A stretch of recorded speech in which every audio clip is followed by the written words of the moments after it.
to the floor, hey, we gon' dance. And when we get there, best believe we gonna do a two-step. Ain't no drama in here, so don't stress. Step to the right, then side to the left. Yeah, I'm in love with the nightlife. When we're in the limelight, makes me feel like everything is gonna be alright. I'm in love with the nightlife. When we're in the limelight, makes me feel like everything is gonna be alright. Hey, what's going on? Good evening. Welcome to the Stephen Knight Show. Hope you're having a wonderful Monday. We're going to try to make it a little bit better for you right now. We're back with the latest in sports, fashion, movie reviews, and the best indie music out there. Tonight we welcome M-Burb. He is a DMV native artist who's out with a brand new single, Yo No Say. He just shot the new video for it. You can check it out now on YouTube. He's going to tell us his story, what inspires him, and all the great things he has going on.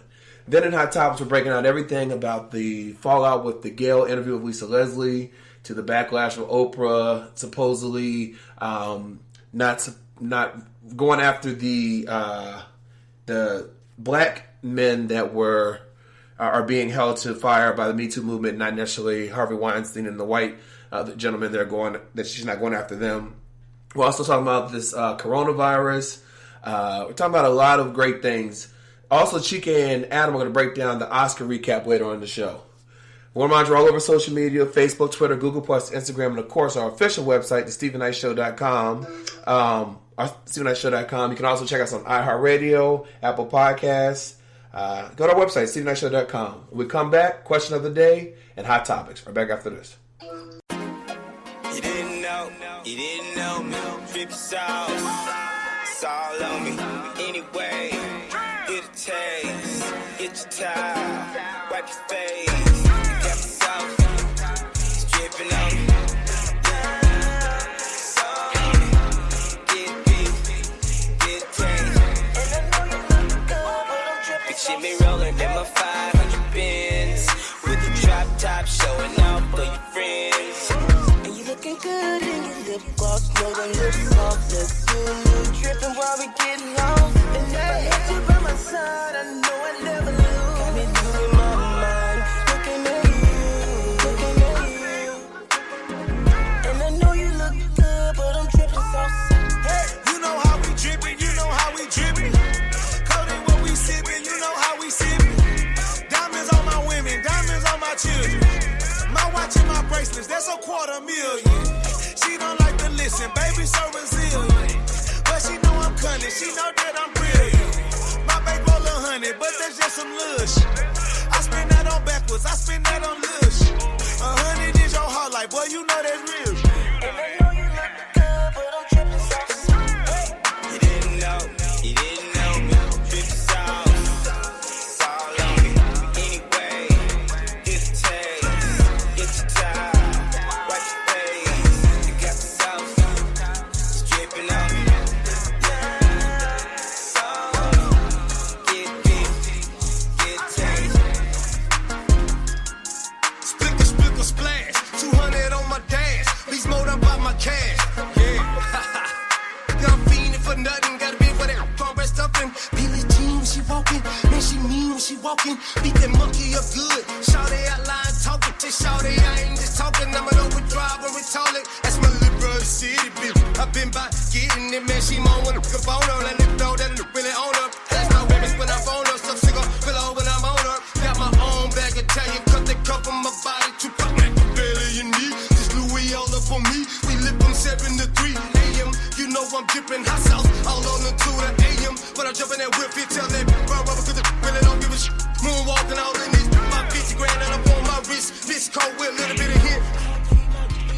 But I'm dripping so sick. Hey. You didn't know, drip sauce, it's all on me.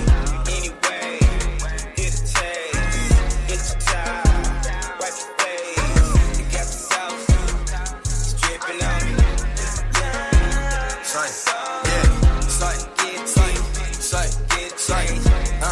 City, look here, say, look, smoking tired of flavors, first up out them pipers, I got OG and they owe me favors, I never turn my back up on the trap that made us, That hustle and no handouts, that's what they gave us, That niggas ain't saw me, now you niggas see me, Disappear and reappear like Aladdin genie, Say them diamonds shine, them diamonds gleam, All black phantom Batman, Michael Keaton, Boy, I'm good with them toys, Morgan Freeman, Scarface, Al Pacino, Willie Beamen, Came a long way doing shit, slick and scheming, praying daily with my team, in agreement.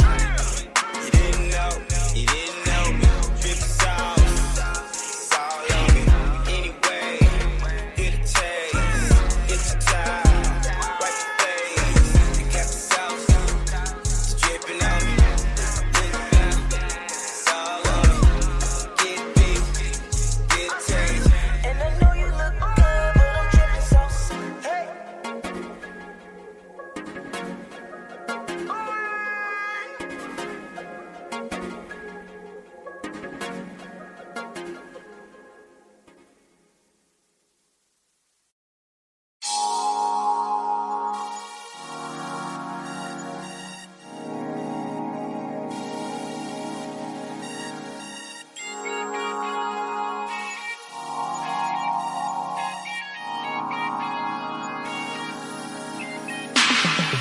I don't keep it real, don't care how you feel.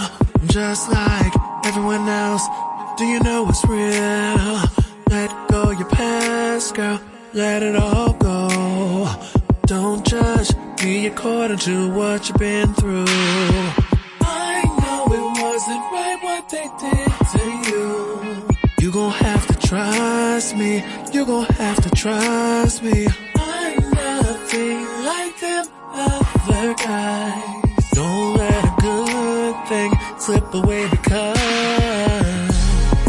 all I wanna do is make you happy, girl. Just wanna make you happy, girl. Just let it go, don't live in the past, girl. Make you happy. All I wanna do is make you happy, girl. Just wanna make you happy, girl. Just wanna put a smile on your face, girl. Yeah, I know that it's hard, yeah, you don't know to trust, girl. Don't know to trust, girl. Just trying to protect your heart. All I wanna do is make you happy, girl. Just wanna make you happy, girl. Just let it go, don't live in the past, girl. Live in the past, girl. Maybe you can come and take my hand. I'm not your ordinary man, trying to do the best you can. You're trying not to give your heart to the wrong one, wrong one. I know it wasn't right what they did to you. You gon' have to trust me, you gon' have to trust me. I'm nothing like them other guys. Don't let a good thing slip away because all I wanna do is make you happy, girl. Just wanna make you happy, girl. Just let it go, don't live in the past, girl. Make you happy. All I wanna do is make you happy, girl. Just wanna make you happy, girl. Just wanna put a smile on your face, girl. Yeah, I know that it's hard and you don't know to trust, girl. Don't know to trust, girl. Just trying to protect your heart. All I wanna do is make you happy, girl. Just wanna make you happy, girl. Just let it go, don't live in the past, girl. I know it wasn't right what they did to you. You're trying not to give your heart to the wrong one. Nothing like them other guys. I just wanna make you happy. I just want us to be happy. 'Cause all I wanna do is make you happy, girl. Just wanna make you happy, girl. Just let it go, don't live in the past, girl. Make you happy. 'Cause all I wanna do is make you happy, girl. Just wanna make you happy, girl. Just wanna put a smile on your face, girl. Yeah, I know that it's hard and you don't know to trust, girl. Don't know to trust, girl. Just trying to protect your heart. 'Cause all I wanna do is make you happy, girl. Just wanna make you happy, girl. Just let it go, don't live in the past, girl. Live in the past, girl.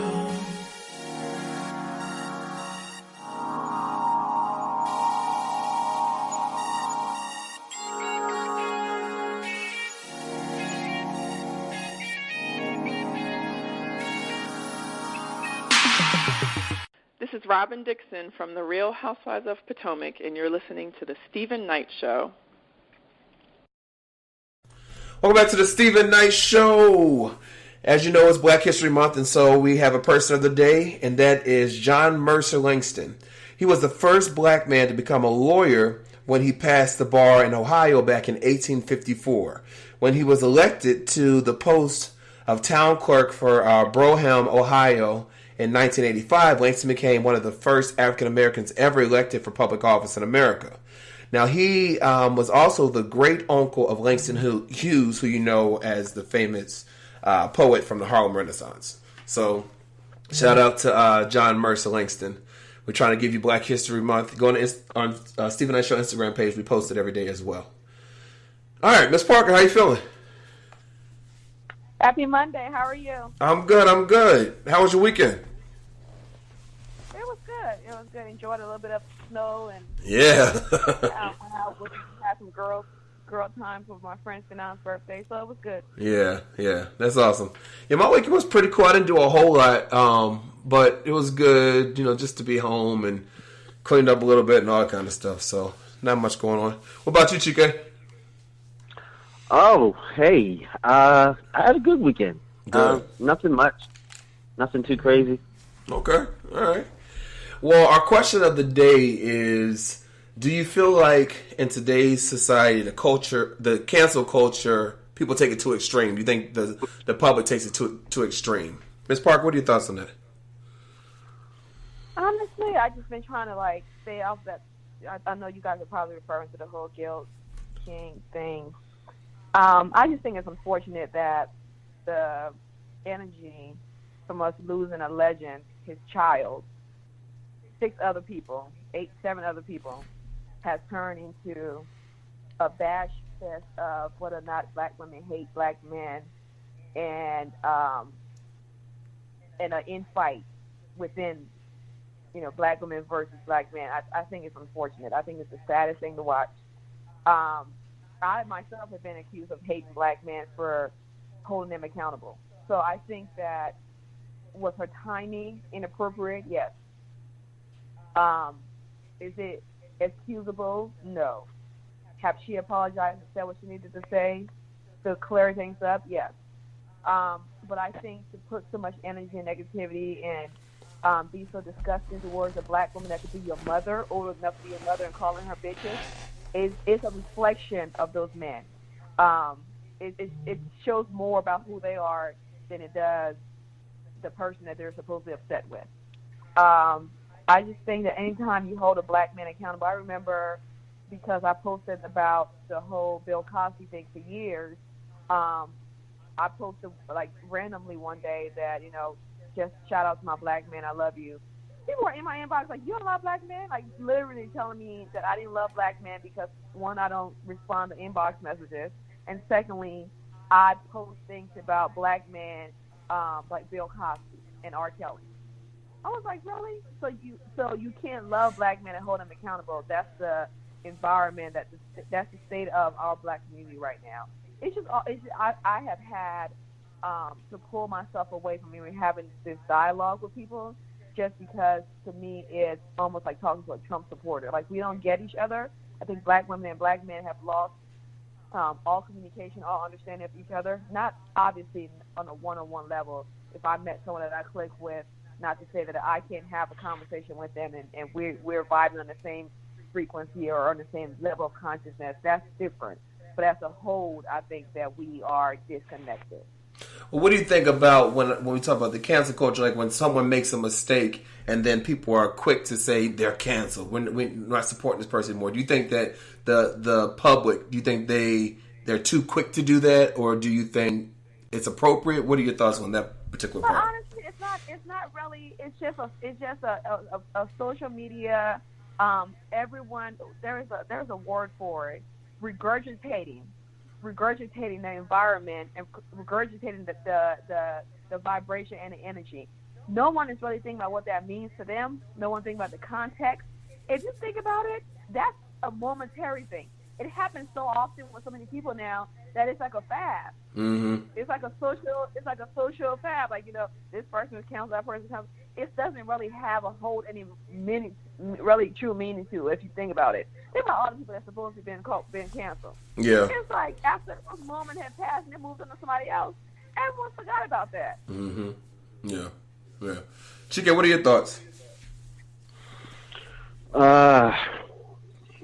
I think that in certain situations, it has viability. So let's take, for example, the situation with R. Kelly. Because he had been a serial offender for so long, and his way of life and his living funded his situation, his crime. He was using his power and his influence to continue to manipulate and basically destroy these young women. And when someone like him, when you cancel him, you take away his power. So therefore, he can't do what he's been doing because he's no longer that entity that he was. Yeah. So in that instance, I say it worked. But aren't people allowed to make mistakes? This is not speaking of him. Mm-hmm. I'm speaking of someone who may have misspoke at a conference or, got on stage and said a couple of things that were wrong, or maybe they did something inappropriate under influence of something. Do they really deserve the right to have their whole career annihilated because of a mistake? Yeah. Yeah. I mean, we are human. Yeah. And we'll talk about the Oscars later on, but, Joaquin Phoenix told a very, very, his speech was very, very truthful. It was. And he spoke to that, because he was one who made mistakes in Hollywood, but we fall down to get up. Mm-hmm. It's true. Yeah, I think it and is. If you can't, I'm sorry. I'm sorry. If you cancel us, we can't get up, and that's part of it. That's part of the growth is getting up. Yeah. It was crazy because after the Kansas City Chiefs won the Super Bowl, they brought up an old tweet that Patrick Mahomes, he's the quarterback, excuse me, and he had tweeted something about, he was talking about Trayvon Martin, that situation back when it happened, and they took part of his tweet and made it seem like that he was kind of on what's his name, George Zimmerman's side, and they were trying to cancel him because they went and found that after he won, so they're trying to cancel him at the height of him making this huge accomplishment. And so people had to actually go out and pull out the whole dialogue that he said. And it's diabolical. Yeah, so it is like people are rushed to knock people down when they're on top of their game. So I think that it can be, in some cases, it has no effect because, as Ms. Parker says, they're canceling everybody these days. But in some cases, it can really can damage you. Yeah, and then also too, aren't we different things at different stages in our lives? Can't we mature? Can't we grow through things? So I'm not the person that I was at 19 or at 24 or at 34 or even at 44. Yeah, that's true. Well, tweet us at home and let us know, what do you think about the cancel culture? Do you think that they go too hard too soon? Stephen Knight Show, SHO. All right, so we're talking about Gayle King, and I wanted to talk about that and Oprah. So for many of you that don't know, you have to be on the rock if you don't know this. So, as we know, Kobe Bryant, his daughter, and 7 others were killed on a helicopter. And so last week, CBS This Morning aired an interview with Gayle King and Lisa Leslie, who Lisa Leslie and Kobe were really good friends. And it was a 5-minute interview.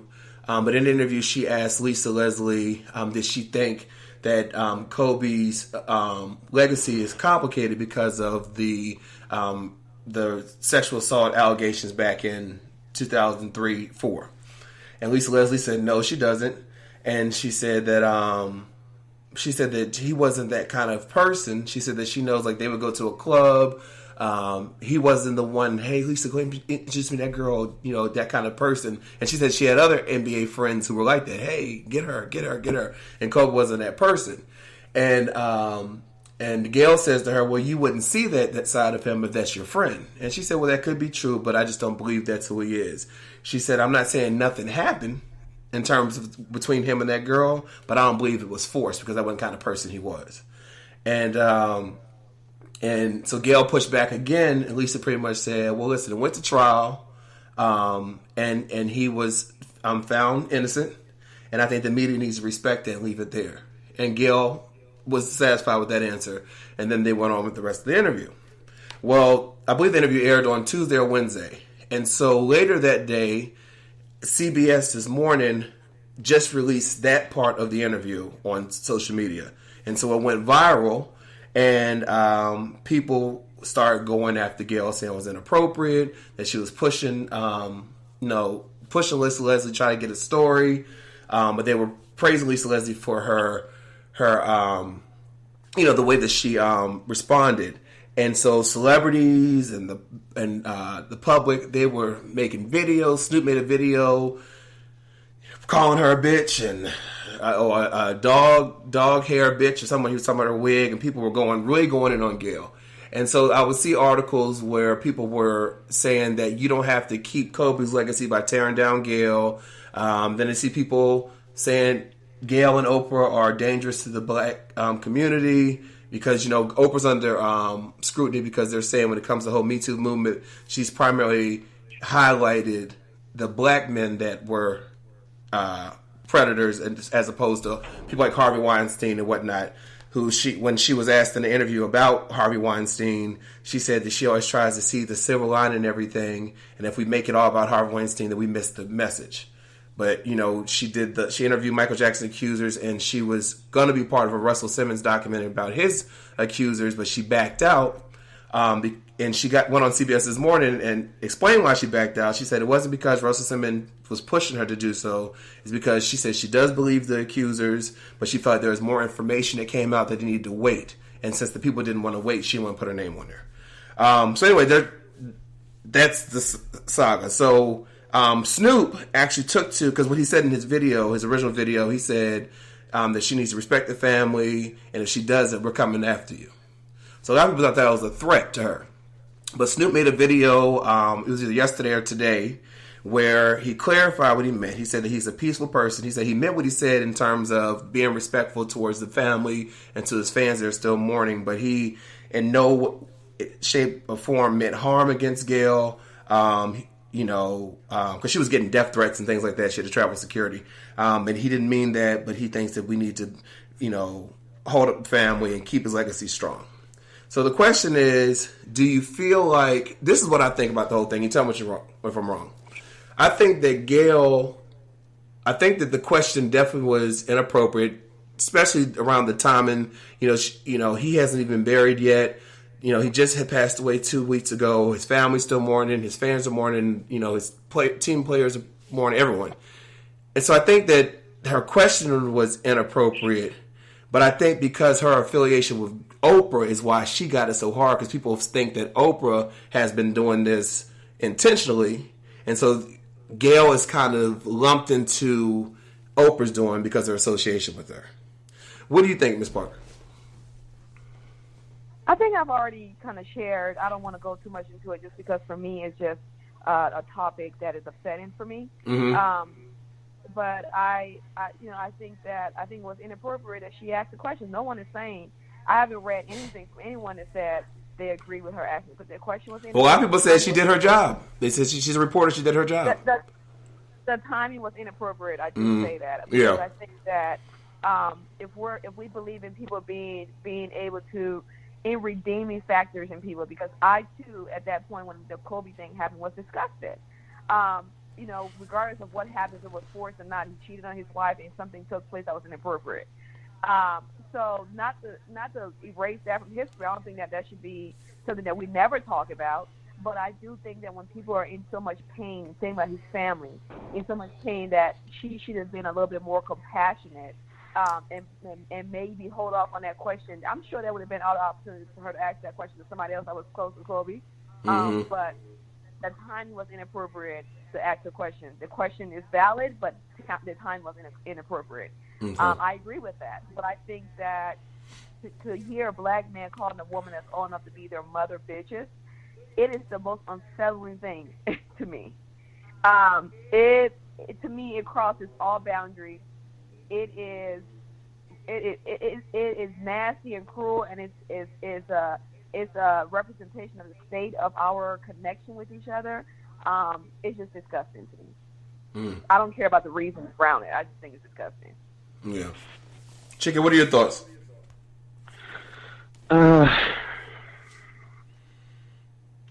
I agree that I think that Gail's timing was off on that. Yes, she is a journalist, and, you know, part of our job, all of us as journalists and working in the media, is the truth and to talk about the facts. That's what we're supposed to do. The timing was off, but I do think that certain people in the industry who have a place with white America and black America, once they cross the lines and they're able to work in both both realms, they go through this thing of a choice, and a lot of them don't make the right decision as far as I'm concerned, because when the gavel comes down, you're black first, then you're everything else after. Mm-hmm. And I think that some type of respect should have been placed, first of all, to the family and to his legacy first, and the community. Regardless of what happened, he was not, committed of a crime. He was not found guilty. Charges were dropped. So that isn't something that should have been held over his head. Honestly, me personally, I don't think that is something that should have been talked about, because I don't see it tarnishing his legacy because he wasn't committed of a crime. It didn't exist. And like Lisa Leslie said, that he was alive a lot longer after that happened. There were plenty of times to ask him about that. Y'all didn't ask about that when he was alive, you know? Yes, exactly. Yeah. And my point with Gail is, you're giving this fire, you're giving it life again, and you shouldn't have. And I just feel, as an African-American woman, there is a time and a place for certain things, and this was not that. But how many times are we going to tear down our own people when we need them? We need that. We need light. Mm-hmm. Especially with Kobe and the way that we all felt. As a nation, we were all on the same wavelength with him passing the way that he did. And then for this to come after, people are still mourning. So of course they're going to be angry, especially it wasn't right. It just wasn't right. Yeah. And then to jump into the Oprah part of it, for years they've been saying that Gail and Oprah were man bashers. And me personally, and I'm just going to say this because I am my own ambassador. I do some social media stuff for OWN. So I do kind of work in the brand a little bit. But they don't really deal with African-American men unless they're making them money. Let's just call it what it is. Just saying. Yeah. Well, Gail did apologize. I forgot to mention she did make a video on her Instagram where she apologized, and she said, well, she really didn't apologize. What she said was that she feels horrible about. She said, if you saw that clip that CBS posted, I would be horrified too. I'd be upset too. But there was a wide range interview, and she said that she specifically asked him to keep that part in the interview because she loved the way Lisa Leslie answered it, and she felt like the question had come up since he passed away. So she thought that she answered it well enough so the media can let it die. But I want to add to that. Yes, the question and the statement probably has come up since then, but think about her circles and who she's around and why that would come up. We're not talking about that. None of us are talking about that. And when I say us, I mean us brown people. None of us are talking about that because that wasn't a factor. Right. As Tammy Roman says, it's not an MFing factor. Yeah, right. It's not. Yeah. So we weren't talking about it. In your circles and those people that you talk to, yes, it came up. But I'll say this, just like in reality TV. And my good friend Faith Evans said, they cannot film anything of you if you do not give it to them. Yeah. You gave it to them. So you're upset about a situation that they edited, but you gave it to them to edit. Yeah, that's true. She asked the question. Right. Well, I hope people y'all give up on Gail a little bit. I mean, not give up on her, but don't go too hard on her. Let the woman. I think she's learned her lesson, and hopefully, she's not canceled. She's just on punishment right now. Right, exactly. Yeah. All right, well, let's switch topics. So, TSA, there's a TS agent who tried to be slick with a woman that was going through the security. So this 22-year-old guy, he was in prison. Well, no, he was charged for fraud or deceit to falsely imprison a woman. So he had the woman was going through TSA, and he pretty much told her that he needed to make sure that she didn't have anything in her bra, and that he needed to look down her bra. She let him, and then he asked her to open, like, not undo her pants, but like pull them open so he could see down her crotch. Then after that he moved her into what he called a private room, and said that he needed to see her bare breasts to make sure that she didn't have anything in her bra. And then again he asked to see down her pants. When he was letting her go, he told her that she had nice breasts. What? Yeah. So he was fired, and he was arrested. He was being held in lieu of a $50,000 bond, and he was expected to make his appearance this past Friday. But TSA, they didn't respond right away. But the FBI, who TSA pushed it to, they said that it was unacceptable and affront the hardworking and committed members of our workforce. What do you think? Do you think that, Miss Parker, you being a woman, if a TSA, first of all, it's supposed to be a same-sex person that's seeing you, if they're doing all that with your body parts, but would you feel something wasn't right if someone asked you to see inside your bra? What would you do in that if you were that woman? I think people are put in positions where if someone that we deem as in charge or in power, we are, as women, we're told, like, you follow direction. I think people, period. I think the reason that people like cops or whatever have so much power is because we're told to follow the law, follow the rules. Yep. So I personally probably would have went off, but everyone is different. Everyone doesn't like conflict. Everyone doesn't have the courage. So it's not about grouping all women. He should have been professional enough to do his job and do it professionally and not be a predator. Right. I hate that when sexual assaults happen, somehow the burden is placed on the woman. Her following directions has nothing to do with the fact that they should have never happened. Period. No, absolutely. You know what I mean? Mm-hmm. So it's not whether or not I would have done it. It's that the fact is it shouldn't have never been asked. Absolutely. But for me, I would have felt like if. And again, it could be different for men and women, but if someone asked to see down my pants, I'd be like, no. I would think something wasn't right there. Something for me would have said, that's not right. I don't know. But I do agree. We don't blame her. I was just saying, would you, because you travel a lot, would you think something was off? Would you reported that, if you had that same encounter? Chicken, what are your thoughts? A lot of times in situations like that, your average person does not know their rights. Yeah. And at the time that he asked her the very first inappropriate question, sure, I don't mind complying. Would you mind getting a female officer? Yeah, exactly. Because that's what's it's supposed to be the same sex that's doing the pat downs. Right. Yeah. And knowing your rights and speaking in the manner in which the opposite person knows that you know your rights will kind of force them into action. It will force them to do the right thing.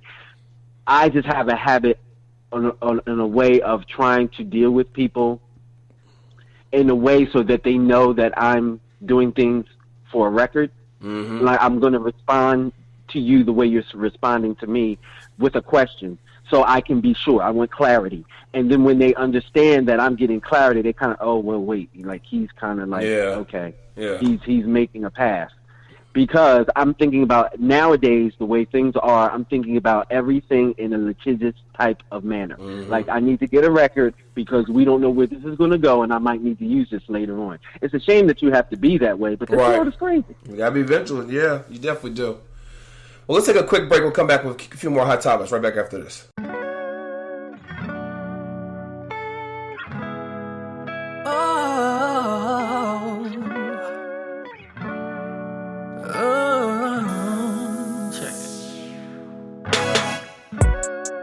It's so funny how things change. We were so close, but then you slipped away. Now I'm losing my baby, it's driving me crazy, and now I'm about to go insane. The hell am I gonna do? Can't do this thing without you. Thought forever was on, now forever is gone. And baby girl, I'm missing you. Took you on shopping sprees when all you really wanted was time with me. Eyes wide open, but I could not see.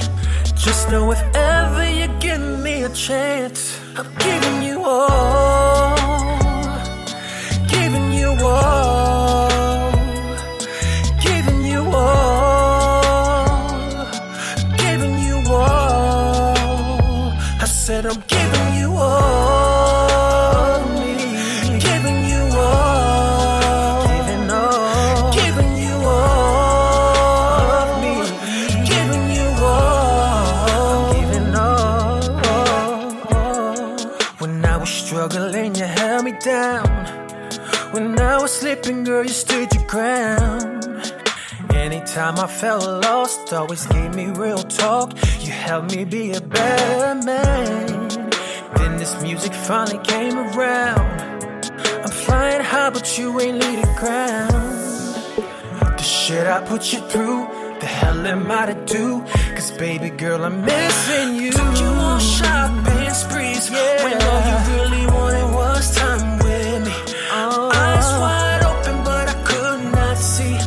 Just know if ever you give me a chance, I'm giving you all of me, giving you all, giving all, giving you all of me, giving you all, giving all, giving you all of me, giving you all, giving all, giving you all of me, giving you all, giving all.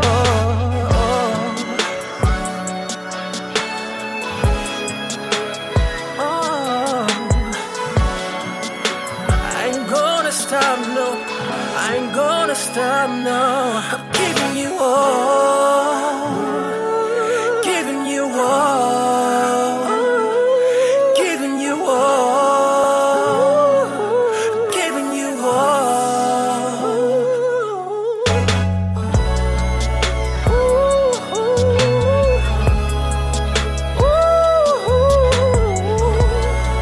Come back home, come back home.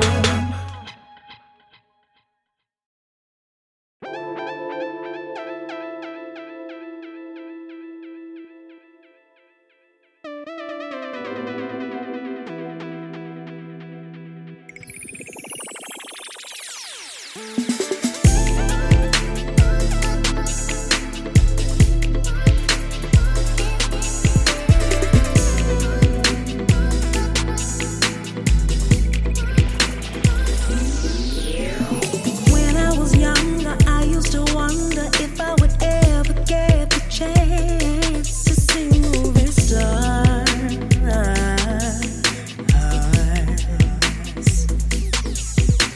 Summers in Texas, I must confess that those were the best days that I ever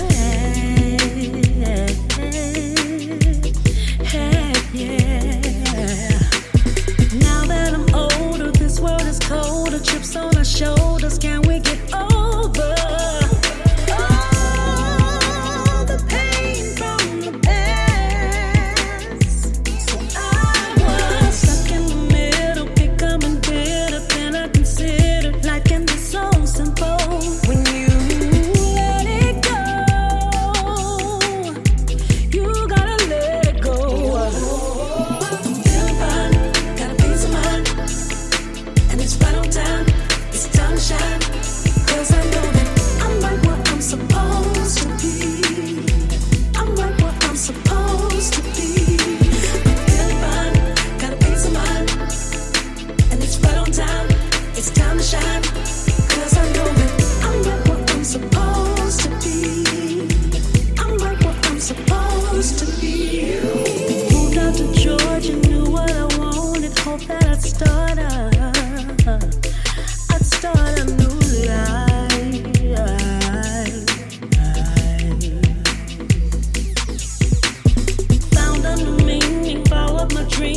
phone started ringing 'cause I was singing, but I was flying so high. Then I battled convictions, faced some evictions. Oh, did I mention had good intentions?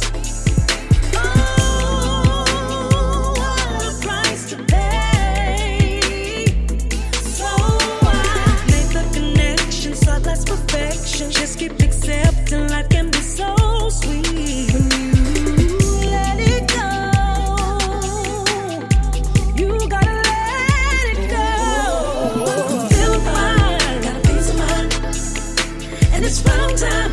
It's time to shine. 'Cause I know that I am what I'm supposed to be. 'Cause I know that I am what I'm supposed to be. I'm feeling fine, I got a peace of mind, and it's right on time. It's time to shine, 'cause I know that I'm what I'm supposed to be. Oh, I'm what I'm supposed to be. I'll never go back again. No, never go back again. Oh no, never go back again. No, no, never go back again.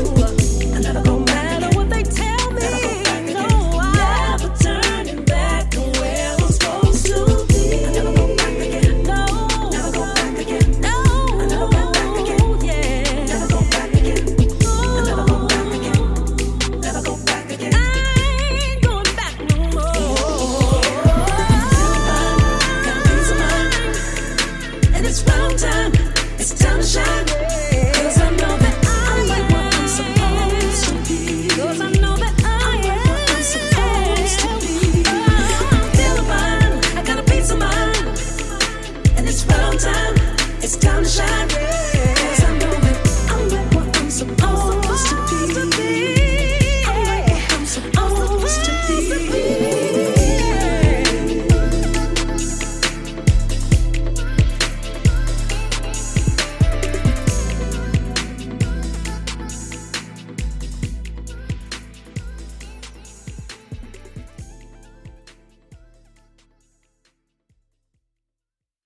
Yo, it's the Plug's grandson, M-Burb, man. Y'all now tuned in. My new single, Yo No Say, is out now. The official video just released on BET Jam rotation right now, and it's lit. You already know the vibes on the Stephen Knight Show, man. Let's get it. Welcome back to the Stephen Knight Show. I want to remind you, we're all over social media, Facebook, Twitter, Google+, Instagram, and of course our official website, thestephennightshow.com. You can also check us out on iHeartRadio, Google Play, Apple Podcasts. Just go to our website, stephennightshow.com. All right, so we're all hearing about this crazy coronavirus. The family of the Chinese journalist who had been warning people about the outbreak, they said he's been missing, and they fear that he's being silenced. His name is Shen Quishi. He's a citizen journalist who has been doing critical reporting from Wuhan, the epicenter of the outbreak. He went missing earlier this week.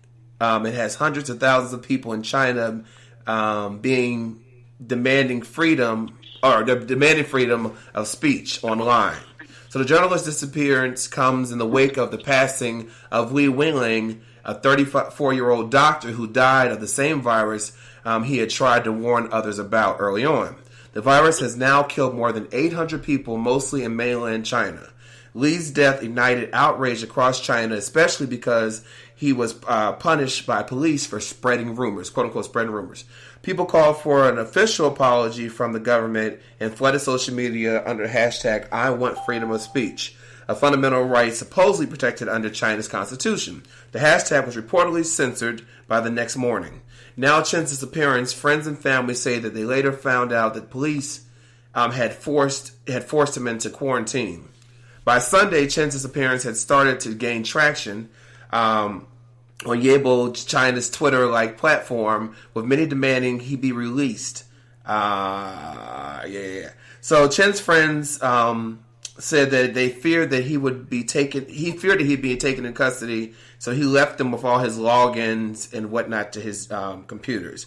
His mom went online begging everyone, especially his friends, to find out what's going on with him. Do you feel like that he is being silenced? The police are saying they know nothing about this. They don't know where he is. Do you feel like China is holding him trying to So silence him. they're holding the doctor because the doctor have information about the virus. No, not the doctor. The doctor passed away. They're holding this journalist who had been saying this outbreak is happening, and now he's missing. Oh, I'm pretty sure they have to do it because China government is more towards dictatorship than it is freedom of speech. So that's something. It's just a different culture. That's just how it is over there. Not saying it's right or wrong. Right. I'm saying that we can't our standards of everything on everybody else. So yes, they probably do have him.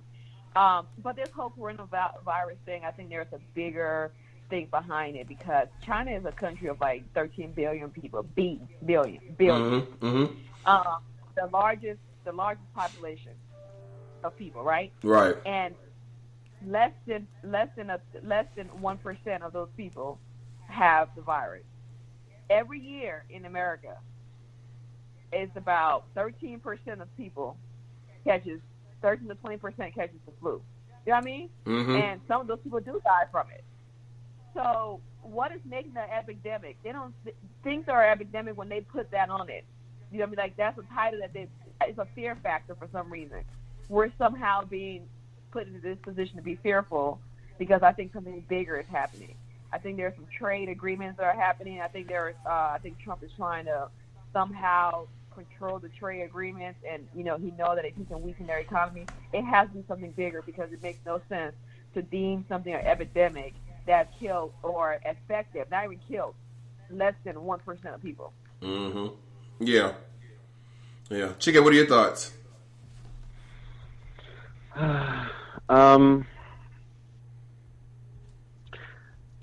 So when you have a government that's a dictatorship and they basically control all facets of it, they don't want information getting out.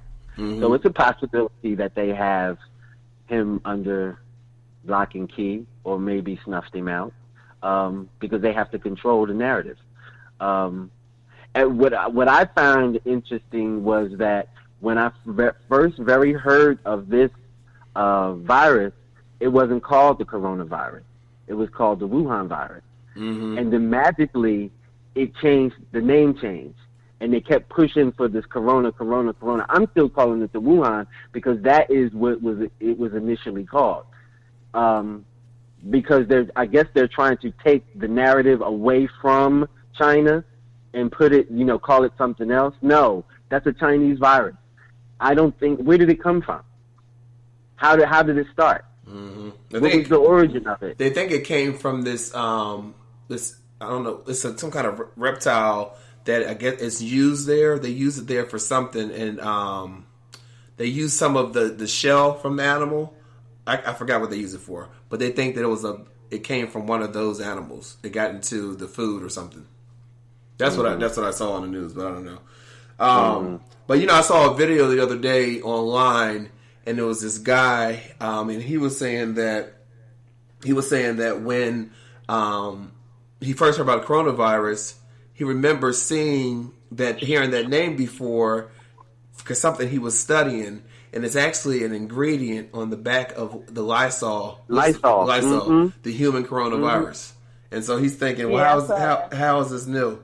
But correction, Ms. Parker, China has 1.386 billion people, but still a lot of people. But yeah, so I don't know.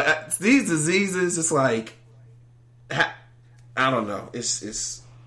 I'm just going to say this, and then I'm going to leave it alone. You can't really trust a country that tells you that you can only have 2 children, and people are throwing their children away if they're not male children. Yeah. I'm just saying, you can't trust that. Yeah. Well, everyone be careful. Be careful with that. I saw this guy in the gym the other day with a mask on. I don't want to cut the drama. But anyway. So Valentine's Day is coming up. I'm sorry, Steven. I'm sorry. Real quick. As a medical professional, I just have to put this out there. Masks only protect outside people. The mask doesn't protect the person wearing the mask. The mask protects other people from you. So if people are wearing a mask, think that they're protected from outside stuff. That's not true. Yeah. Just had to tell them. Well, I need to tell that guy in my gym. I saw the mask. I said, where do you think he going? Okay. Workout? Right. The better workout. So Burger King, they're doing this thing. This says, if you deleted your ex off of IG after y'all break up, you might want to check them archives so you don't miss out on a deal Burger King has. As much as you probably want to fire him or her up, let BK's Flames do it for you. This Valentine's Day, Burger King will reward people for getting rid of their ex pictures with a free Whopper, according to Yahoo News. Burger King has partnered with Warner Brothers Pictures in honor of the new Harley Quinn film, Birds of Prey, which hits theaters February 7th. In true Harley Quinn fashion, Burger King is celebrating Valentine's Day at select locations with Birds of Prey themed breakup boxes. The black and pink boxes feature hearts, a crown, and who needs the Joker when you can have a king. All you have to do is bring a printed photo of your ex to a selected Burger King in the following cities: New York, Los Angeles, San Francisco, Boston, in exchange for a Whopper. At the New York location, people can also exchange a letter, stuffed animal, or piece of clothing for their famous burger. Now, if you don't live in any of those cities, you can still get a free Whopper through the Burger King app. The company is launching an in-app quiz. The people will have a chance to get a Whopper if they answer 4 out of 5 questions correctly. The offer has limited to one guest, so if you are on the Lori Harvey game last year, you can still get one. Only get one. Miss Parker, will you be taking your picture of your ex to Burger King? They sound like they're trying to kill people. First of all, nobody want no Burger King, and secondly, the effort of printing out stuff and taking it up there is not even worth the Whopper they give you. Right. So no, I'm probably go get my free Hooters though. Yeah, Hooters giving out. Yep. Chicken, what do you think about all this? Kudos to Burger King for being original. Like, this is new. It's funny. So, I mean, kudos to them for coming up with it. You know, whatever's going to get business. Yeah. Well, good luck to Burger King. All right, our last story. So the city of Los Angeles just announced that it will host a public memorial for Kobe and Gigi Bryant, as well as the 7 others' lives lost in the tragic helicopter crash. According to LA Times, the event will be held at the Staples Center on February 24th. Los Angeles Mayor Eric Garnett, said that about the upcoming memorial. I think one message that I would say is it's not just about a man who played basketball. This is about a father. This is about a leader. This is about a filmmaker. This is about an artist. This is about someone who was so much more than just who he was on the court. He also said it's a reminder how much we have, though.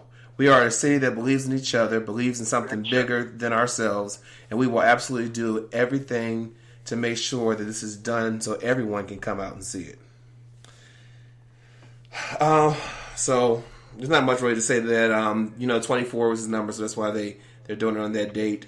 But our thoughts and prayers are still with the families, all the families impacted. I don't know if you saw, but Vanessa posted a picture. Kobe's wife posted a video of Gigi playing, and she was talking about she still can't believe that she's gone and that she lost both of them, and that it's hard for her to get up to live when her daughter no longer can. It was kind of sad. So definitely thoughts and prayers with that family. Very sad. Yeah. Ms. Parker, thank you as always for Hot Topics. See you next week. And Chike, I'll see you in movie reviews. All right. Have a great week, guys. All right. Right back after this.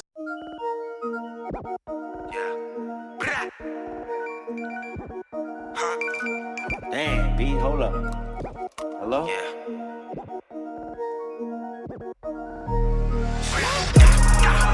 Product cooking in the bando. Product cooking in the bando. I whip it up in the pot, I'm getting rid of them old. I whip it up in the pot, I'm getting rid of them old. Product cooking in the bando. Product cooking in the bando. I whip it up in the pot, I'm getting rid of them old. I whip it up in the pot, I'm getting rid of them old. Get that product cooking in the bando. I keep a shooter, keep them hands low. Hop out that Ferrari like I'm Rambo. Say a prayer, your fam gon' have to light some candles. My hand on the work, I should have an office job. And I am the boss, so how you gon' cross the mob? Skeeter O'Neil, now that's what I call a lob. Covered with one of them, that's what I call a prob. I've been scooping in the Lambo, pitching on my block while I'm the landlord. Pay your fee, that's what I stand for. I play the key, you take shots like the backboard. The day I punched in, I was born on the job. Now the inside guts look like corn on the cob. Food on the plate, catch you the dinner meal. Bowling like Centerfield, please get this kid a meal. Product cooking in the bando. Product cooking in the bando. I whip it up in the pot, I'm getting rid of them O's. I whip it up in the pot, I'm getting rid of them O's. Product cooking in the bando. Product cooking in the bando. I whip it up in the pot, I'm getting rid of them O's. I whip it up in the pot, I'm getting rid of them O's.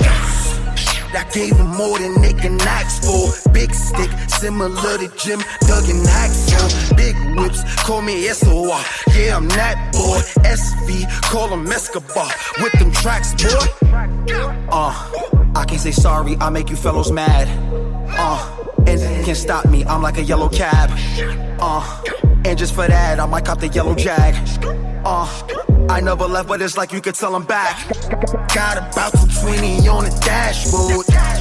With a cup of Henny, that's the crash course. For the drop, I keep a mask for it. And the Glock, like I shot with the task force. I'm making my name, you should call me monumental.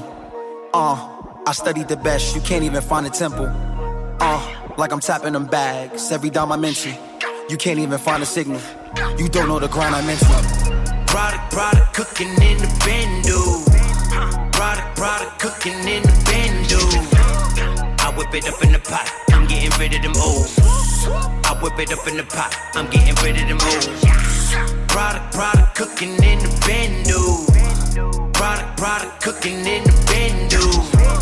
I whip it up in the pot, I'm getting rid of them O's. I whip it up in the pot, I'm getting rid of them O's.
No worries, no problems, because I'm your girl, that ghetto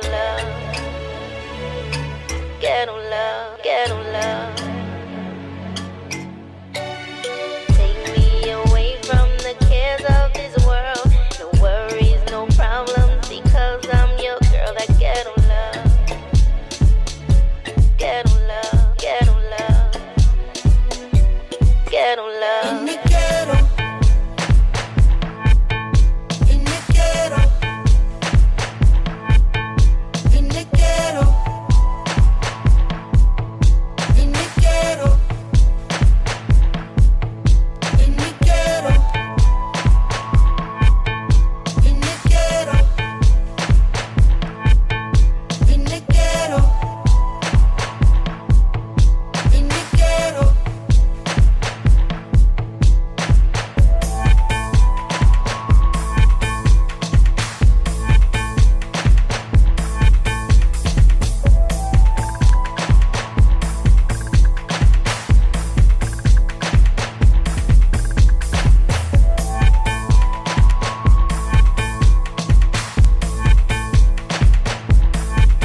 This is Janera, and you're listening to The Stephen Knight Show. Welcome back to the Stephen Knight Show. Our next guest is an artist out of DMV area. He's out with a brand new single, Yo No Say. Please help me welcome the very talented M-Burb. Welcome to the show. What's good, man? What's going on? Nothing. I know you're a busy man, so I appreciate you taking time out your schedule to join us tonight. Oh, man, anything to promote the music and the brand, man. You already know. Most definitely. Most definitely. Very important. So tell us about kind of how you got your start. Say it again? Tell us how you got your start in the music game. Well, shit, for real, man. My cousin, I got an older cousin that was started doing music back in, like, well, he was doing music for a while, but he got songs with, like, Uncle Murda and Nicki Minaj before they was, you know what I'm saying, before they had a music career. So I used to go to high school, listen to his music and all that, and, you know. Yeah. Watching him, seeing how he was doing it. So, yeah, now I'm in my bag now, man. He had to pass the torch to me. Most definitely. Who were some of your influences? Shit, for real, man. I would say Stack Bundles, man. I'm a Stack Bundles fan. That's my favorite rapper. Okay. Man. Yeah, really Stack, Jay-Z, Pusha, of course Nipsey. Yeah, you know, most definitely. Yeah, man, 50, Ross. You know, all the artists that's been in the game for 10 plus years, man. You just see them now that they own boss. Exactly right. So what? Tell us that you grew up in DMV area, Virginia. How did that kind of influence your music? Well, the DMV area, man, it's like the middle. You know what I'm saying? It's like a mixing pot of the north and the south. So, like as myself, my folks, they was in the military back in the day. So, my mom's from Atlanta, my dad's from New York. So it was always you know what I'm saying? It was always a mix when it came to the music I was listening to growing up.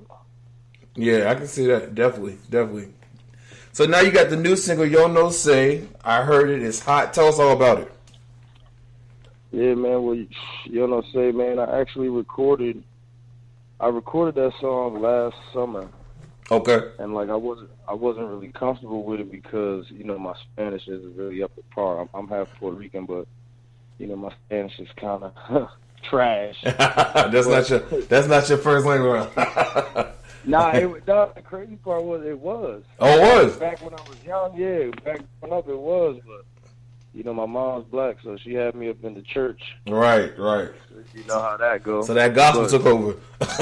Yeah, you know, I was singing in the choir, man, all that, man. Yeah.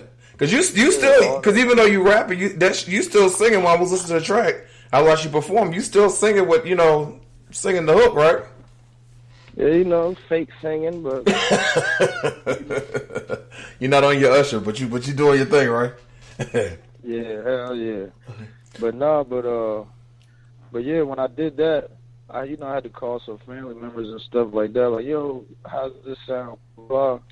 They like, man, you sound like a white man trying to speak Spanish, man. You gotta get it together. Right, that's swag. Yeah. But, I had reached out to my producer because we had to add some touches to the beat to get it right. Okay.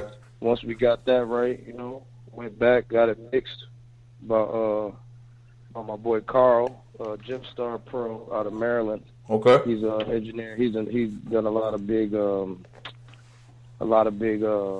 mixing and engineering for big artists in the game too. So yeah, man, put it out last May. Shot the video a couple weeks after that, and finished up the video last October of last year, the end of the year. Yeah. Dropped it like a couple weeks ago, like 1 week ago. And tonight you have the premiere party or for the video? Is that right? Yeah, this spot out here in Falls Church, Virginia, called Black Rose Lounge. Okay, yeah. They reached out to me a few days ago, like, hey man, should pull up. You know what I'm saying? We'll do your release party with the TVs and all that. So pull up there tonight. You know, have some champagne. Yeah, celebration. Watch the vid. I'm gonna do a couple celebrations, man. Like that's one thing with me. I've been in the club since a teenager, bro, and I'll never get tired of the Right. club. This ain't new, huh? This ain't new. Nah, I'll never get tired of the clubs. And so I'm seeing you been doing your thing, promoting it, on different TV shows and whatnot. And you have a lot of followers. What do you think it is? Obviously, your music, but it attracts so many people to want to follow you on social media, follow your music. And what do you think it is? What do you think people are gravitating to when they hear M-Burb? And to keep it 100, bro, what I think it is with me is that, for one, I'm not doing none of the cloud chasing or none of the extra things. Yeah. You know what I'm saying? To build my brand, but I feel like when people finally do come across and they listen to what I'm talking about, listen how my music is, and they do their research and see, you know what I'm saying, I get the merch, I pull up, you know what I mean? I'll be up in the shows to make sure everybody that's around remember who I am, just off the vibes. It's just better and better, man. And me being independent, I'll be in business mode a lot. Right, yeah. You know what I'm saying? So things kind of changed. Like, not making the music didn't change, but just like how I've been moving. So Yeah. And so, as an independent artist, obviously you have a lot more freedom. Do you think you would continue that route? Is that the route you want to stay, or would you want to get like in a major situation one day? What would you prefer? Yeah, that's the dream. Right. I wish a major come through with the right paperwork, man. You know, I ain't young and dumb like I was, so paperwork, look over that, man, stay straight and take advantage of that as long as I can. Go back independent. Right, yeah. So because when you're independent, everything's coming straight from you. Exactly. So when you get that major label behind you, like, right, that machine, you got that. Yeah, you got to take advantage of that machine. You don't just sit back and think that they about to do everything. No, you get money for free. Yeah, you not owe no money. Right. No, that's facts. So what else? I also got the new single out. The video's out now. What else do you have coming down like the pipeline? All right. Well, I've been in the studio going crazy. I got so much music. So now I'm gonna put I got this tape called Broken Promises. I'm getting ready to put together so I can get it out there. Okay. But yeah, man, I got a few tapes done. I'm gonna get one geared up. I got some singles that's ready to knock the doors down after You Know Say. Yeah. Yeah, I got I'm shooting another video in Miami here soon. I haven't released the record yet. Okay. But yeah, man, we about to go crazy, man. South by Southwest. Matter of fact, I just got invited to the DC Fashion Week to perform. Oh, that's dope. I literally just got that information from my manager today. Congratulations. Yeah, appreciate it, man. Wow. We got big things coming for sure. When can we expect the new music? Man, this month, something random this month, man. I'm not gonna. I mean, I want people to know it's coming, but I'm gonna let people know it's out when it's out. When it's out. If it's live on all the music stores, then I'm gonna post it up. Most definitely. Well, where can we keep up with you? Everything you got going on. What's the best way to keep up? For real, man. Best way is Instagram at M-Burb. My Twitter is dry, but I'll be on there here and there. My Facebook. Yeah, you can find me on Facebook if you look up M-Burb, M-Burb.Captain. My personal Facebook page is on there. Y'all find me. Right. You know what I mean? But other than that, man, social media, if you see me post a flyer, got a show, or whatever, man, I interact with everybody, man. I'm still that nigga. I sit at the bar. The crazy part, I had Flow Rider had came out here. Oh, yeah. My cousin's a Flow Rider's video director. Okay. He also shoots my videos, Alex Acosta. So, after his concert, I went to the club and he popped up. And I'm like, yo, what you gonna do? He's like, man, they ain't got no VIPs left. So we'll probably leave. I said, leave? I said, man, I'll shut the whole bar down right now. We'll turn the whole bar to VIP. All right. We'll make our own. Yeah, he's like, you for real? I'm like, I'm dead serious. I looked at Flow's manager, lawyer Mathis. I'm like, Mathis, what you want to do? He's like, we with you, nigga. I said, all right, bet. Turned the whole bar to VIP all night. Went crazy, dope. You know what I'm saying? So, that's dope. Well, like you said, you've been doing this, so ain't nothing, I don't see how it was an issue. Well, listen, man.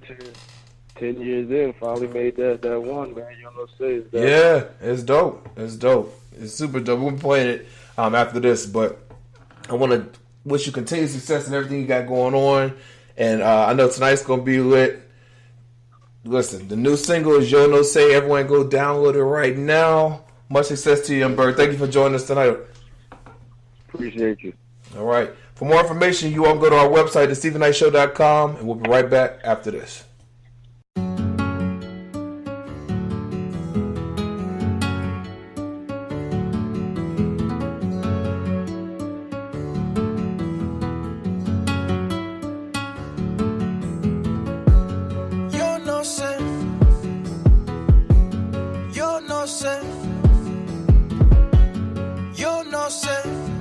How we getting to it, man? You know, say, Cabo.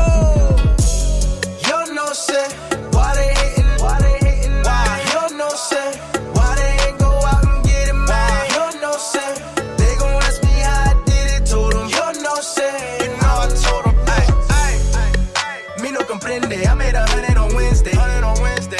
Me no comprende, I don't hit nothing but payday. I don't hit nothing. Me no comprende, I spend it all on a Friday. Dame on best, so you know I did it my way. Rolling the fronto, this loud, we smoke on the El Cilantro. But naked up in the condo, two cuties with me and I'm making their eyes roll. You gotta make carne asada, if you want me to buy you designer. If not, I won't call you mañana. Coño, I get a lot. I'm not a player, I crush a lot. Ya tu sabe, ain't anybody, and she calling me Jefe. I got her from Pepe, you never could be about it. Never. When I'm in the party, I'ma give me a Barbie and Cardi, or Shakira, or J-Lo. Back shots in those espejo. You know, say, why they hating? Why they hating? Why? You know, say, why they ain't go out and get it, man? You know, say, they gon' ask me how I did it, told them. You know, say, you know, I told them. Me no comprende, I made 100 on Wednesday. 100 on Wednesday. Me no comprende, I don't hit nothing but payday. I don't hit nothing. Me no comprende, I spend it all on a Friday. Dame on best, so you know I did it my way. I did it my way. I don't need none of you haters in my way. Mami, ya tú sabes. Si ves la policía, no conoce a nadie. El diablo me llamo, pero no contesta. Cause I know God got me. And you know we going up. I don't see no one behind me. Only the world beside me. In fact, I love when you calling me Poppy. Yeah, I be dealing with all of these girls, but just know you the one that got me. Cause you the one that go. If do I say I'm getting money around my way. You know the sky be my highway. You know we got it the hallway.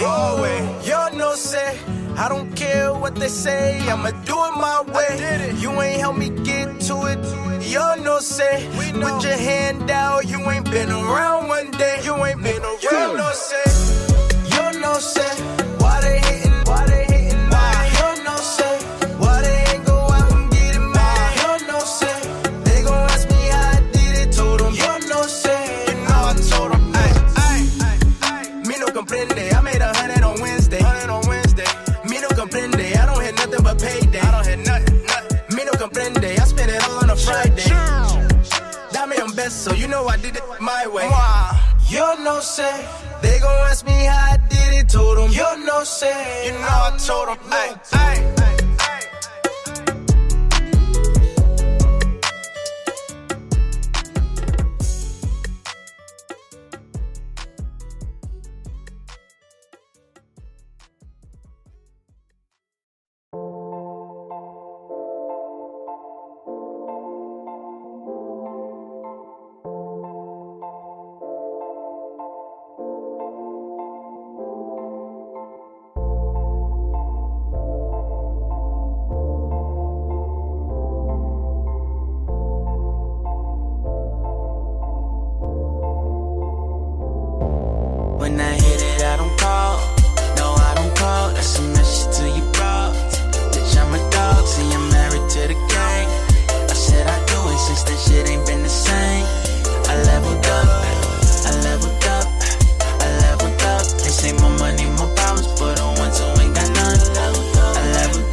want a one night stand. I told her go bring a friend.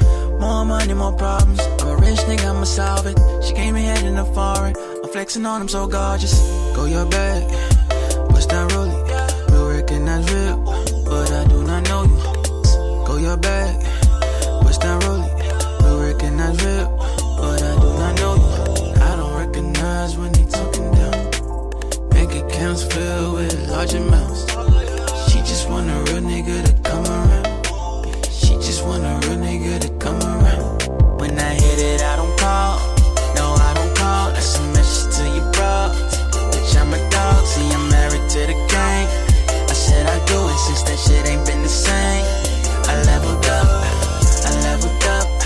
I leveled up. They say more money, more problems, but on ones who ain't got none. I leveled up. I leveled up. I leveled up. I leveled up. When I hit it, I don't call. No, I won't call. That's a message to your broad. Bitch, I'm a dog. See, I'm married to the game. I said I do since that shit ain't been the same. I leveled up.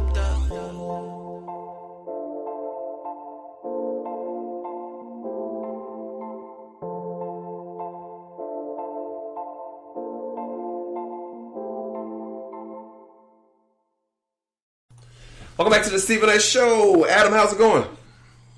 It's going well, Stephen. How are you guys? Cannot complain, cannot complain. I know last night was all about the Oscars, so I'll let you and Chike take over. Sure thing. So I think I'll kick it off with movie reviews first, and then we'll get into the big night. And the thing I saw, and I think Chike you saw as well, is Birds of Prey. And for anyone unfamiliar with this is actually a movie based on a superhero team called the Birds of Prey, but really it's a Harley Quinn movie with this DC team called Birds of Prey, and it follows the story of Harley Quinn breaking up with the Joker, and everyone hates her already, and they're kind of going after her and trying to hunt her down. And of course Margot Robbie plays Harley Quinn, as we've seen from Suicide Squad, and the villain is played by Ewan McGregor, and he plays Black Mask, which is a popular DC villain. And it all takes place in Gotham City. You won't see the Joker, you don't see, Batman or anything like that. It's really a Harley Quinn movie along with the Birds of Prey, the superhero team. And I was not a fan. I just thought overall, the whole style felt like it was kind of a Deadpool maybe ripoff, in the sense that she's talking to the camera, but maybe doing the voiceover, and she does wink at the camera and kind of breaks the fourth wall a little bit, and it does a little bit of the jumping around. Oh, here's what happened a week ago, or here's why this character is doing that.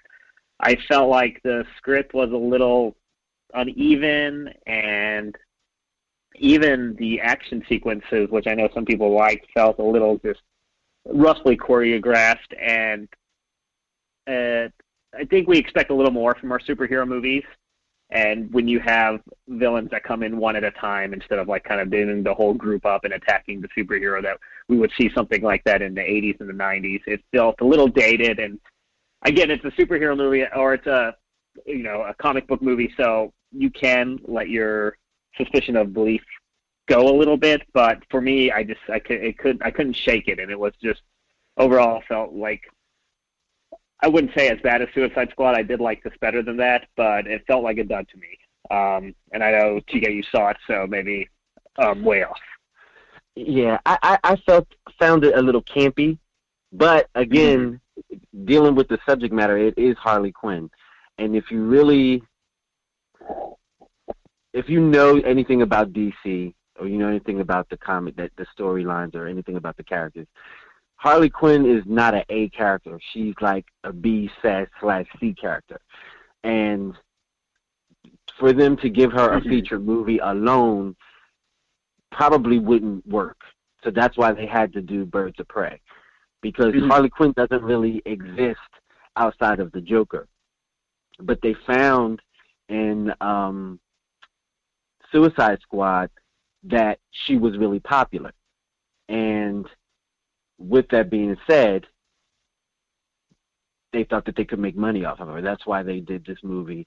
Because they couldn't do a Harley Quinn movie, so they made it a Birds of Prey movie. I think that they would do better by doing a Joker and a Harley Quinn movie. But they can't, at this point, use Joaquin Phoenix as Joker with Margot Robbie as Harley Quinn. They would have to go back to Jared Leto, because the chemistry between Jared Leto and Margot Robbie would be better. So I don't know how that's going to work, but I do think that if they're going to do something after this pertaining to Harley Quinn, it definitely needs to be a Joker and a Harley Quinn movie. They can't do anything else. I don't think it's going to wash. Just my opinion. Yeah. I did like the fight sequences. I thought that they were cool. That was the only thing worth watching for. I kept waiting for the fight. Yeah, and I've heard that too, and so I don't want anyone to think I'm overly critical on it, because I know the fight scenes were popular, but for me, they just didn't work out. And you're dealing with a movie where your main character is a villain, and she has to deal with another villain. So it's like, how do you root? Or how, of course you're going to root for the title character because they're the main character, but it's just kind of weird because everyone's a bad guy, except for the Birds of Prey. But DC does this thing with their villains sometimes, and they make them ambiguous. So there's these villains that tend to walk the line. They tend to, they're bad and then they're good and then they're bad again. Catwoman is another one. She's bad and then she's good and then she's bad again. So I don't know. Okay, well, and I will say, if you're a DC fan, I think you will enjoy this just because, it is a comic book movie, and there's not many good DC comic book movies out there, so this might fill the gap for you. I will also say that it was R-rated, but it didn't really feel like it needed to be. There wasn't that much extreme, I felt like, language or violence. They could have kind of cleaned up a few scenes, and it may have made, and for anyone that doesn't know, it is considered a bomb at the box office right now. So they probably had one too many F-bombs. Yeah, and I feel like that's in the R rating. Yeah, and that might have hurt them in the long run, especially if they wanted to make sequels out of this. Yeah. Well, I'm hoping not a sequel. I'm hoping not. I hope they move on to something else. Did you see anything else? No, that was it for the weekend. Okay. I'm going to talk my other two films, and then we can move on to the Oscars. So I did screen a movie called Honey Boy. This has been out for a while. This movie was written by Shia LaBeouf, and it's loosely based off of a story about his dad. And if anyone knows anything about Shia LaBeouf and Shia LaBeouf fans, he was a kid star. He started as a child, and his father basically was his manager and his handler. And he managed and handled his career up until, I guess, his teen years, or his late teen years. And then, Shia basically, went on his own. But this movie is a love letter to his father. And I was very, very, very moved by this film. Having lost my father a couple of years ago, it resonated, in a place with me. And one of the things that one of the I guess the messages in this movie that I picked up is he was always trying to connect with his father. And I guess I should tell you that the movie stars Shia LaBeouf, Noah Jupe as 12-year-old Shia, and Lucas Hedges as 22-year-old Shia. And Shia LaBeouf actually plays his father. And his father was a circus clown who then became, Shia's manager. And the dynamic between the father and son, and the father was an ex-convict who could not get a regular job because he was a sex offender. He was listed as a sex offender. And his son, his 12-year-old son, hired him to be his manager, and that was his job. But they had a dysfunction that was so layered and complicated, and it left Shia dealing with the things that he would have to deal with his addiction and his mental, stability. As he got older, he had to go back to his childhood to understand why he was the way that he was. It was a very, very great movie. I recommend it to everyone. Check it out. Definitely Shia LaBeouf's best work. You know, him playing his father, his best work. Definitely check it out. And the last film is Uncut Gems, starring Adam Sandler, Lakeith Stanfield, Kevin Garnett from the Celtics, and The Weeknd. So this movie, you're basically seeing Adam Sandler like you've never seen him before. This is not a comedic role. This is a dramatic role. And from inception, it's on a roller coaster. You're walking into mid-story. There is no character development from the beginning. You're basically coming into the character's life from the beginning of the film. You're already in it as soon as it starts. And I was discussing the film earlier today with a coworker, and the best that I can explain it is that you take on this character's anxiety from the rip. And my hat's off to that type of art, because you're making me feel something about this character, and you're forcing me to be in a physical space where this person is. And Adam Sandler in this movie is dealing with gambling addiction, and it's like of the worst case. It's just a roller coaster of bad decisions and bad moves and high drama and complex situations and intensity and adrenaline. Maybe next year this will be nominated for something. It should be, at least in my opinion. Adam Sandler did his thing in this film. I highly recommend it if you haven't seen it. And again, some of Adam Sandler's best work. Yeah, I heard it's stressful to watch. It's very again, stressful. like you said, you're feeling it the whole time. Very stressful. And if anyone has had, if there's anyone in your life, especially the gambling addiction thing, if there's anyone in your life like that, take them with you to go see this film and see what they think about it. All right. Oscars. Yeah, so what did you think? You know, I was on a flight home, so I missed everything from the show, but I watched a lot of the videos and the recap today. But what do you think? The Academy made me go to Twitter to say to them, bravo and kudos on the inclusion this year. I felt like they were the most diverse that they've ever been, ever. We've had people with disabilities. We've had challenged. We've had multicultural. There was rainbow hues. It was, everybody was included. And I kept, like clapping. I was actually standing up in my room clapping, at the television for different things. And for me, it was one of the best ceremonies in a long time. One of the standout moments is Cynthia Erivo, when she sang the stand-up song from the Harriet movie. OMG. First of all, her voice must be made out of platinum, because she can sing anything. She's an amazing singer.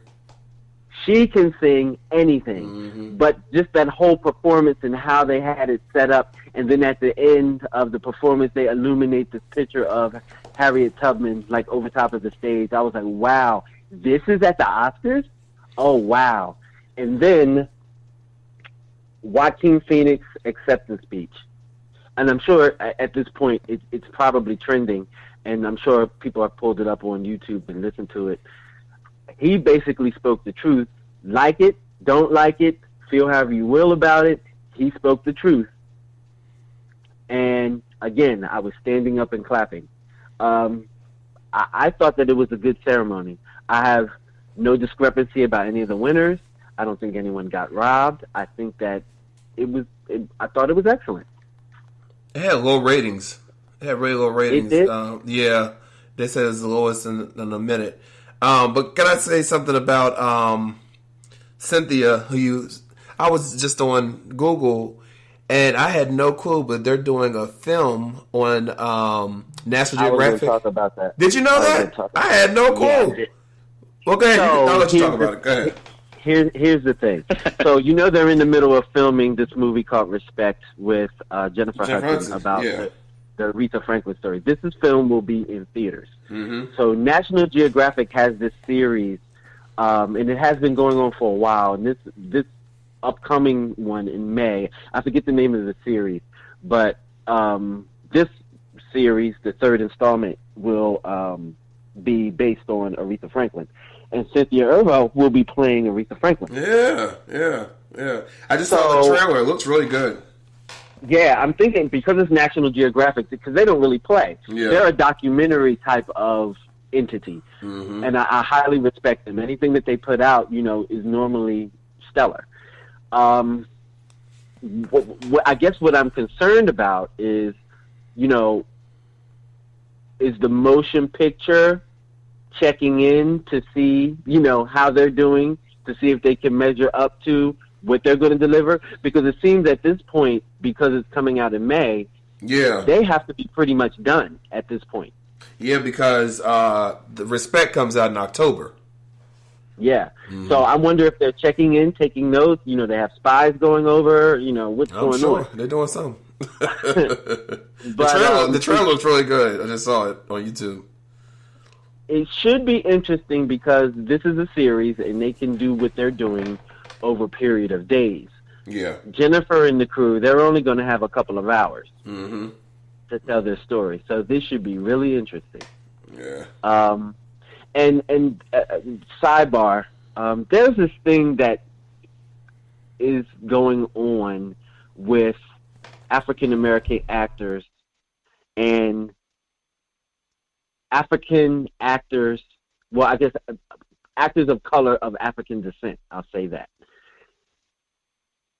There's an argument going on that actors of African descent are coming into America and stealing roles from African American actors because the actors of African descent aren't coming with the baggage of actors that are African American, if you can understand what I'm saying.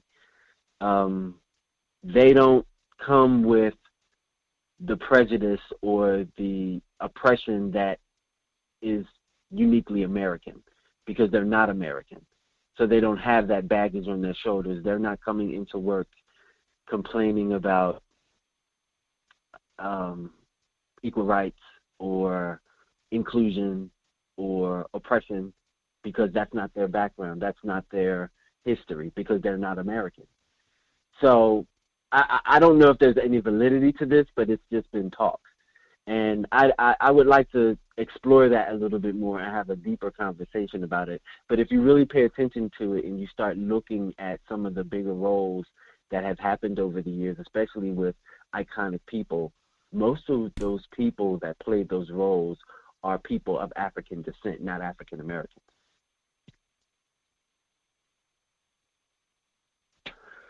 All right, so back to Oscars. Yeah, go ahead. I'm sorry. Yeah, we got off on a few tangents there. Yeah, that was my fault. Yeah, so it usually is.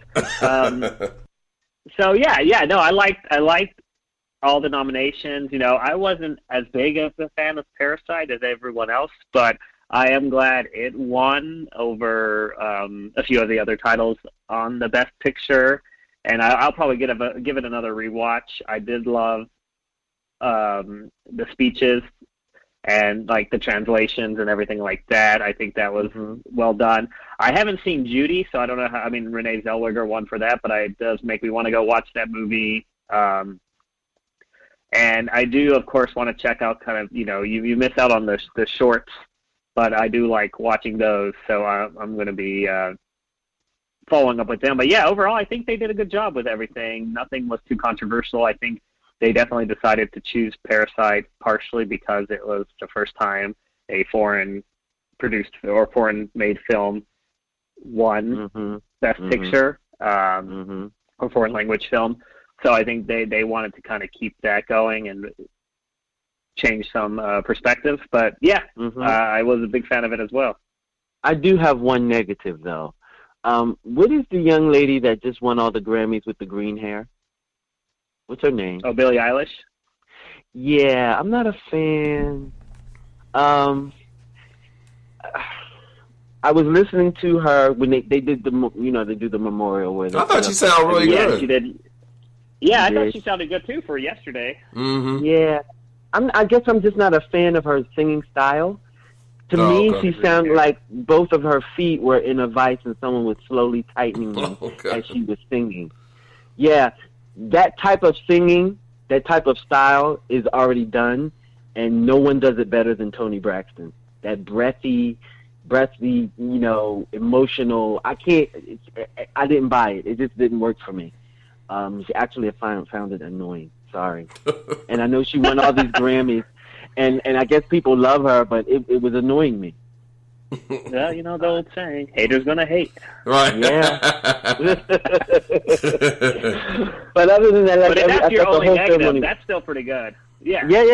Yeah. I thought it was pretty good. Everybody looked good. I didn't think anyone looked bad.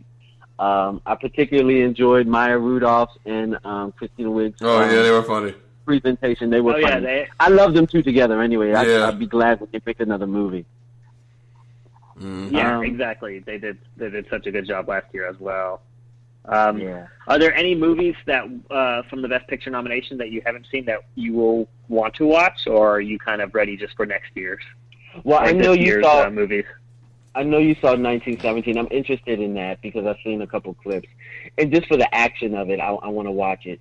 I do love war movies. I just don't. I'm not a fan of them in the theater. I can watch them at home. Yeah. Parasite, that was one that I came to later, which was awesome, and I'm happy that they won. Yeah, but I didn't have any upsets. I didn't have anything that I thought didn't deserve. I thought that it was Jeff. Okay. Anything coming down the pipeline that we're interested in, or pretty much set? Well, I do want to. They've been advertising this a lot, that Will Ferrell and Julia Louis-Dreyfus movie, Downhill, the comedy.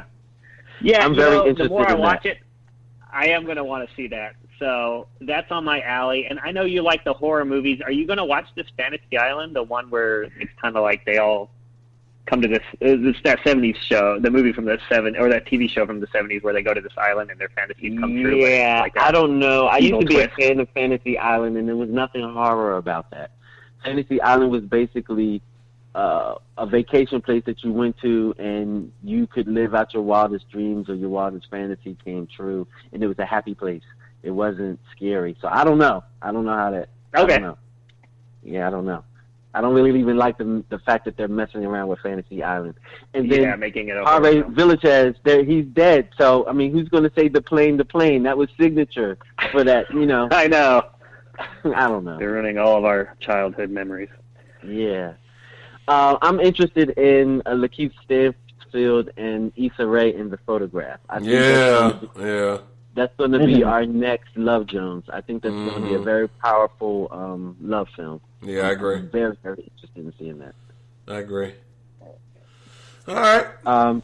Just real quick, I want to shout out some TV shows. Of course, the HBO's The Outsider. It just gets better and better, y'all. I swear. If you haven't started watching this show, check it out. It is so good. Power's over. We're done. They said the ending sucked. Yeah, well, aren't they all sucking, Yeah. all the ending sucks because they cannot live up to our expectations. I'm waiting for somebody to do just like a trick ending and like throw everybody through a loop and leave us with our tongue hanging out our mouth. Hope somebody hears me and does something. I just started watching this new documentary series on HBO called Mac Millions, and it's basically an investigative. It isn't investigative, but it's not an active investigation. They're going back telling you what happened about the McDonald's Monopoly game that was infiltrated, and there was corruption in it. And so basically, it was fraud in the game, and they're basically telling you how they discovered it, over the years. And it's pretty interesting, like, for years, I think they gave a span of like 6 or 7 years that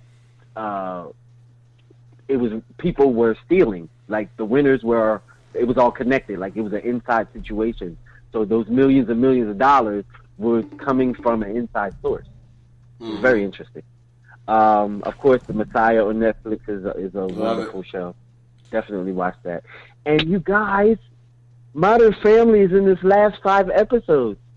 Modern Family's ending. I don't know if ever you watch Modern Family or ever have watched Modern Family. Yeah. No, I will be sad. I mean, it's fun, but it's a show that like you can put on and then watch later, or Yeah. It is. I do enjoy it. Modern Family is the birth of what's the one? Fresh Off the Boat, Blackish, Grownish. Oh, that whole Modern Family was the first show, to spawn out all those other shows. So yeah, Modern Family. Yeah, that's true. So it's like end of an era. Yeah, they've been on like forever. And that's all I have. All right, guys. Well, as always, thank you so much for letting us know what to spend our money on, what not to. Have a great week. We'll talk next week. Absolutely. All right, sounds good. All right, right back after this.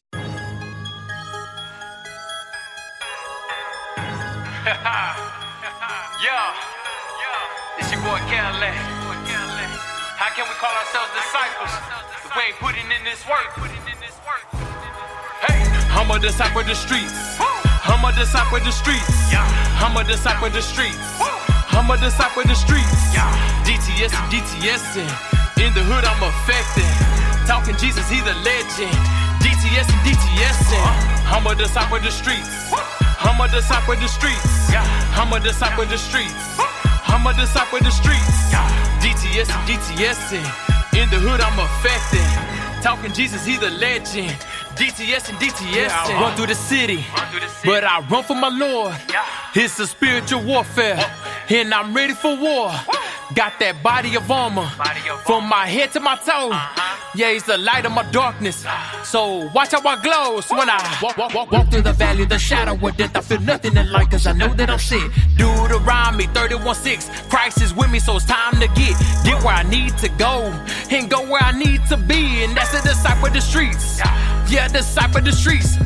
See, I said it once, I said it twice. Disciple of the streets, I said it again. It's a battle, we bound to win. The devil's defeated, no need to pretend that life is easy. Ask Christine, cause it ain't, and it won't. But you gotta trust in the Lord. Don't give up, continue to push hard. I'm a disciple of the streets. I'm a disciple of the streets. I'm a disciple of the streets. I'm a disciple of the streets. DTS and DTSing. In the hood, I'm affected. Talking Jesus, he the legend. DTS and DTSing. I'm a disciple of the streets. I'm a disciple of the streets. I'm a disciple of the streets. I'm a disciple of the streets. DTS and DTSing. In the hood, I'm affected. Talking Jesus, he the legend. DTS and DTS. Yeah, they selling this poison, they killing they brothers. These hoods, they already demolished. No place left. There's a mission to be accomplished. I head to these dark streets where demons begin to roll, but I'm a sniper for Christ, and I'm aiming to save souls. Yeah, we living in brokenness, and these people going berserk. They say they want to be Christians, but they don't want to put in this work. Yeah, I come from the slums, and I call it the gutters. Grew up with no father, not even a mother. Yes, I am blessed, cause I come from the struggle. Breathing fresh air, and yes, I have stumbled. I'm a prime example, but the Lord has done for me. See, he can do the same. Just run away from these streets. Yeah, I used to chill with the wrong crowd. Now I got a monster team. Yeah, we clicked up with Matthew, chasing 28-19. I'm a disciple of the streets. I'm a disciple of the streets. I'm a disciple of the streets. I'm a disciple of the streets.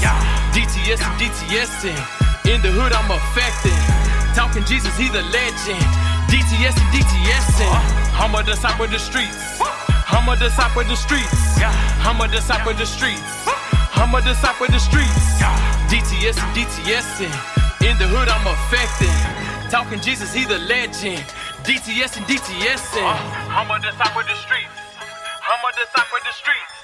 I'm a disciple of the streets. I'm a disciple of the streets. DTS and DTSing. In the hood, I'm affected. Talking Jesus, he the legend. DTS and DTSing. I'm a disciple of the streets. I'm a disciple of the streets. I'm a disciple of the streets. I'm a disciple of the streets. DTS and DTSing. In the hood, I'm affected. Talking Jesus, he the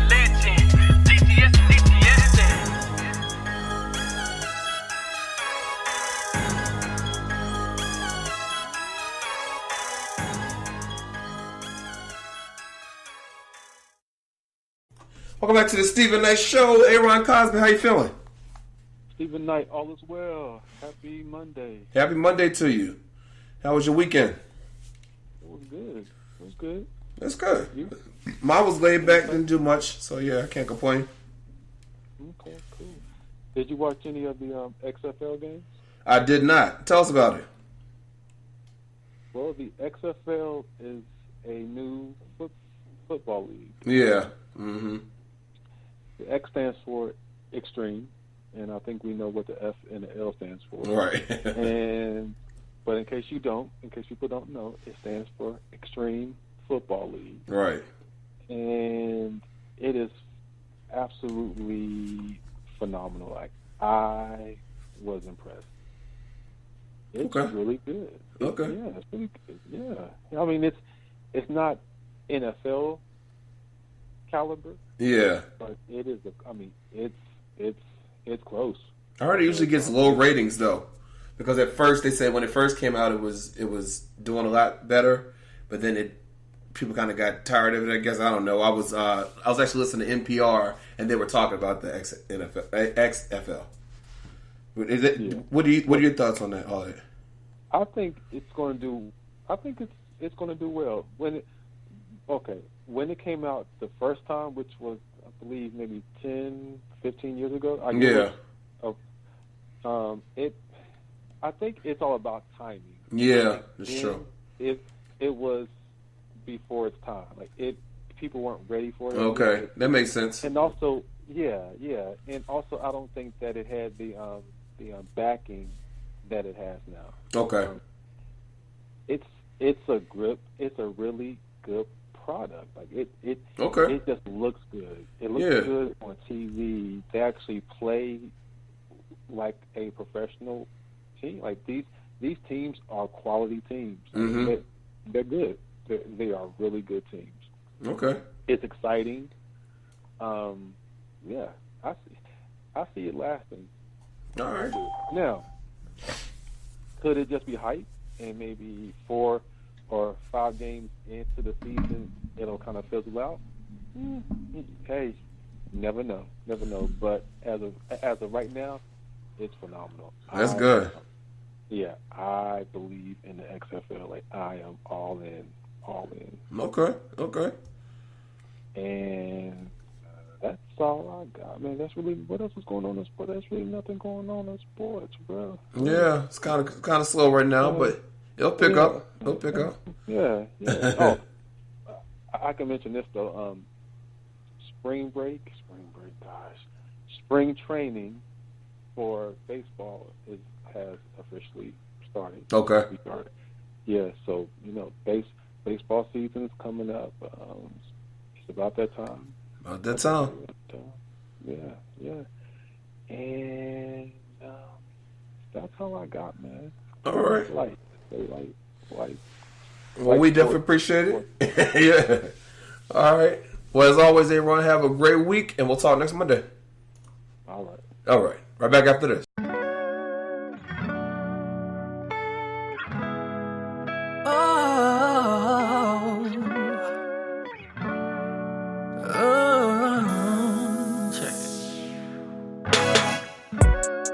It's so funny how things change. We were so close, but then you slipped away. Now I'm losing my baby, it's driving me crazy, and I'm about to go insane. The hell am I gonna do? Can't do this thing without you. Thought forever was on, now forever is gone. And baby girl, I'm missing you. Took you on shopping sprees when all you really wanted was time with me. Eyes wide open, but I could not see. Just know if ever you give me a chance, I'm giving you all, giving you all, giving you all, giving you all. I said I'm giving you all, giving you all, giving you all, giving you all. When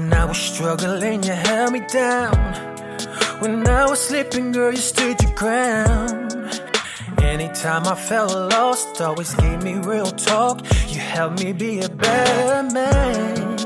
Then this music finally came around.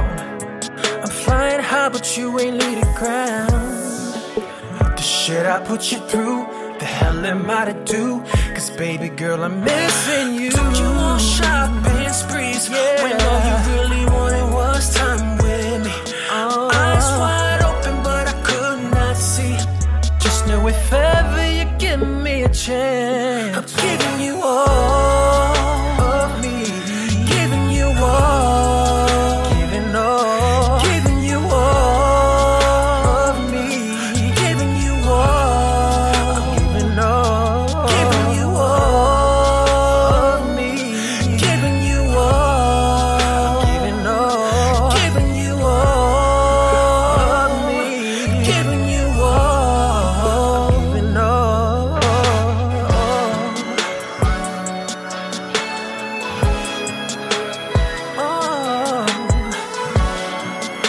I ain't gonna stop, no.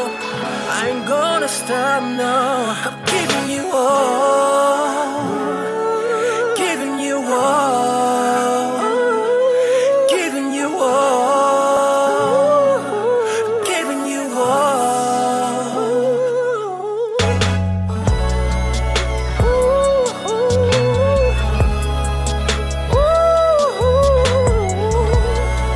Come back home. Come back home. All right, what's going on, y'all? This is Ricardo Grim Hot in the airwaves. Right now, you listening to the Stephen Knight Show. Hey, don't go to sleep without saying your prayer. Well, that's our show. Shout out to M-Burb for joining us tonight. Don't forget his new single, Yo No Say, is out now. You can check out his new video on YouTube. Have a great week. We'll see you next week. Next Monday. Good night. Tonight is all eyes on me. Everything